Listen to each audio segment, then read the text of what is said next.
It just got very real as following what has been a crazy past few days surrounding Connor McDavid and his future in Edmonton. Some wild new reports and updates have surfaced regarding Connor McDavid and the Toronto Maple Leafs. And folks, things have gotten very real very quickly and things have fallen perfectly into place. We're going to break down exactly why that is. A ton to go over today, folks. But before we get into it all, if you're a part of that percentage who aren't subscribed to the channel, this is the place to be for daily Leafs content. Darius, a lot to go over today. And a few days ago, we had a video on Connor McDavid and some new stuff has dropped. And obviously, this is the big talking point right now surrounding the NHL. And it's because of the fact that every single team would be interested in Connor McDavid if he, of course, leaves Edmonton. The Toronto Maple Leafs in particular, they obviously, and for obvious reasons, of course, are a bit more involved than other teams in these reports and rumors. Now, let's dive right into it because things have gotten very real, and you're reading this correctly. Some new articles have dropped. People around, reporters, some lower tier reporters, writers. You can see one here. He can't wait to leave for Toronto. Hockey World reacts as McDavid's comments to winning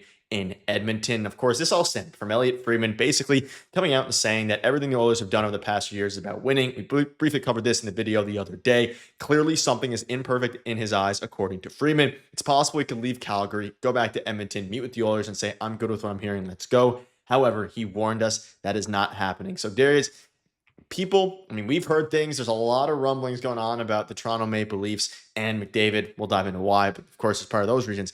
But following these new updates and specifically, from different people here, the big thing I want to dive into in today's video is the more you look at his comments and some of the new updates that have dropped since our last video, every intention to win in Edmonton, the exact quote that came out, that could also mean, and you can see here, is not inconsistent with if Edmonton doesn't win the cup next year, he will opt for free agency. And that's what all options are on the table could mean as well. And we know how careful these statements, are with these players. Mitch Marner did the exact same thing. We're very familiar with it. And then he left. Seems to be a similar situation brewing in Toronto or in, Edmonton, sorry. And Toronto could have a perfect opportunity to snag who they desperately, of course, want.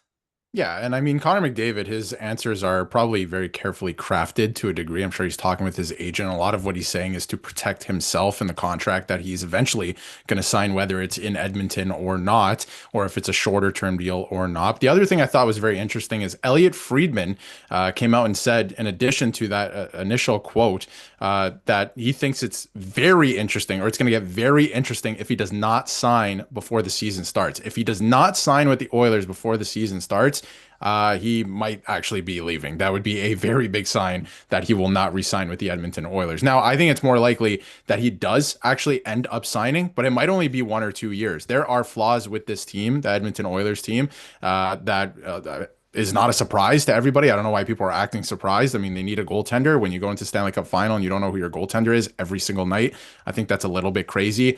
His comments, again, like, he never said he wants to resign in Edmonton and that he wants to stay in Edmonton. He just said that the most important thing to him is winning in Edmonton, right? And we know that the most important thing to him is, winning. He wants to win a Stanley Cup. He's one of the most driven players that I think I've ever seen. He just wants to win so badly in everything that he does. And obviously, I can appreciate, around times like this, whether it's McDavid or other players, everybody, knows Connor McDavid's cousin, right? And there's those stories that come out. We're not going to get into that stuff too much, but we're going to get into the stuff that we know and some of the comments that are out there and how this involves the Leafs, because the Leafs are actually set up in a very interesting situation where they do have some expiring contracts next year, but we're going to take a look at the cap. They have the room to make this work if they wanted to make it work. And I'm not saying Connor McDavid's going to take a discount if he does end up wanting to come to the Leafs, but John Tavares did. So there could be something there. I'm just saying something big could be brewing. Yeah, and obviously we're at the point of the offseason where the news is a little bit, drier than usual, but at the same time, like, this is a real scenario. And I see a lot of you guys in the comments like, yes, it's a bit of a pipe dream. Like, is it super likely? No, it's not likely. But out of all the teams that are available to go after McDavid, that's almost, all 31, 32, everyone, right? The Leafs are up there right at the start. And again, all options are on the table and things like that. And he is sick of losing. And yes, he made it to the Stanley Cup. And you could argue the Leafs haven't made it to the Stanley Cup. So why would he want to join them if his focus is on winning? You can make that argument as well. But at the end of the day, taking that next leap over is something that's obviously extremely crucial. And something else I want to dive into before we dive into some of the cap work as well is we can see this quote from Elliotte Friedman, must be convinced the Oilers are going to be a Stanley Cup contender, a serious Stanley Cup contender. And we covered that in, the last video. Pierre LeBrun or Frank Saravalli, one of the two came out since that as well and said if he had to put money on it right now, or if, I don't know if that was the exact word he used because that would be, applying gambling, all these different things. He said that he would bet on McDavid not signing prior to the season starting. And that is another different insider. I think it was Frank Saravalli, whoever it was, or Pierre LeBrun. That's another insider saying that they don't think he's going to stay. And there's been a lot of reports saying that they were convinced that McDavid is going to stay. And guess what? All those things, all those reports from June have been silenced now. And I don't think if anything was close, the way the press conference happened a few days ago, it would have went that way. And now we're looking at a real scenario where if you're the Edmonton Oilers, you are in a maybe desperation mode as if they weren't already there and they didn't address their biggest need, which is clearly goaltending. And it is surprising, but if we're the Leafs, which we are, fans of at least, this is a perfect opportunity for them. And you mentioned the cap situation. It makes things very, very intriguing. Yeah, and I think when you're looking at the Toronto Maple Leafs, look how much cap space that they have next year. Again, you have to re-sign Stolars, right, in a perfect world, or you have to figure out your goaltending situation. But they can absolutely make this work if they wanted to. And I think for the Edmonton Oilers on that side of things, like you just mentioned, Connor McDavid is probably screaming, "Please get me a goalie. Please get this team a goalie." They have not done that. They have never done that. Their goaltender, Stuart Skinner, right now, his contract's up at the end of this year. So I'm sure McDavid's looking at that, like, what is the plan here?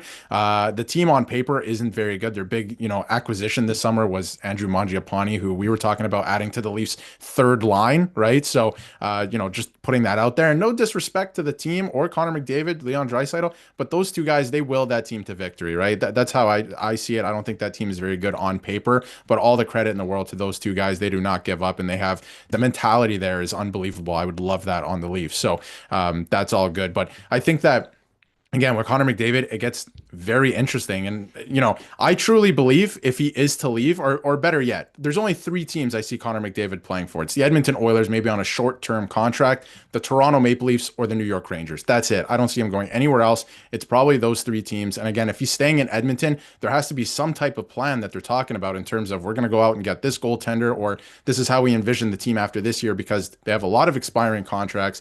They have older players now. Like that team is not getting any younger.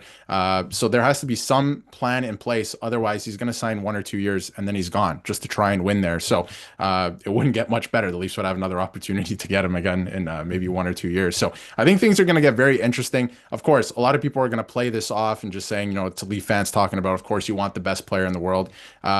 Connor McDavid is from the Toronto area, right? So I think that it's no, secret that he wanted to be a Toronto Maple Leaf before he was drafted. Things change once you're drafted. Of course, you fall in love with the team that drafts you and you want to win there. I know I'm not saying anything against that, but it is a childhood dream, and obviously that was John Tavares's too, and that came true. So could be very interesting. Not saying it's going to happen 100%, but I do think that the door is creaked open a little bit, especially if he does not sign before the season starts. Yeah, let us know what your thoughts are. Obviously, bit of a pipe dream to a degree, but contracts are expiring, cap space is opening, and the Leafs have a perfect opportunity to do something big and that they wanted to do many years ago. That'll wrap it up. Thank you guys for watching. See you later.